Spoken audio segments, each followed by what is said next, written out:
نہیں ڈرتا، وہ مشن سے ڈرتا ہے۔ اور جن لوگوں نے نبی کا مشن آج اپنایا ہوا ہے، رب کعبہ کی قسم، نبی کے مشن والی سنت کو اپنانے والوں نے آج دنیا کفر سے اپنا لوہا منوا دیا ہے۔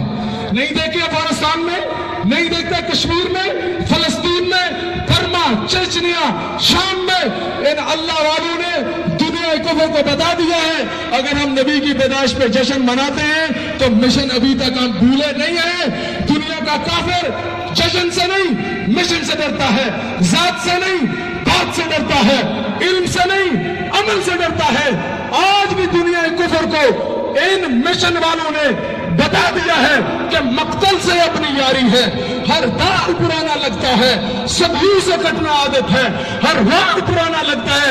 اے انڈیا تو سنگ اٹھایا خنجر، حق کام جو ہے وہ کرنا ہے، یہ ظلمت شدت سرکار پرانا لگتا ہے۔ اور سمجھ سراج کی اس محفل کے توسط سے انڈیا کو پیغام دینا چاہتا ہوں کہ مسلمانوں سنبھل جاؤ، سنبھل جانے کا وقت آیا، بہت سوئے رہے، اب ہوش میں آنے کا وقت آیا۔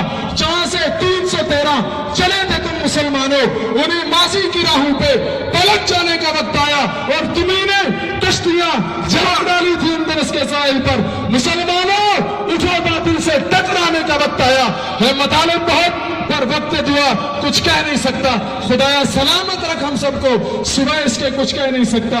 اب جس کے جی میں آئے وہ پائے روشنی، میں نے تو دل جلا کے سرعام رکھ دیا۔ سبحان اللہ، سبحان اللہ، جزاک اللہ۔ مولانا فضل الرحمان مدنی صاحب نہایت ہی خوبصورت گفتگو فرما رہے تھے۔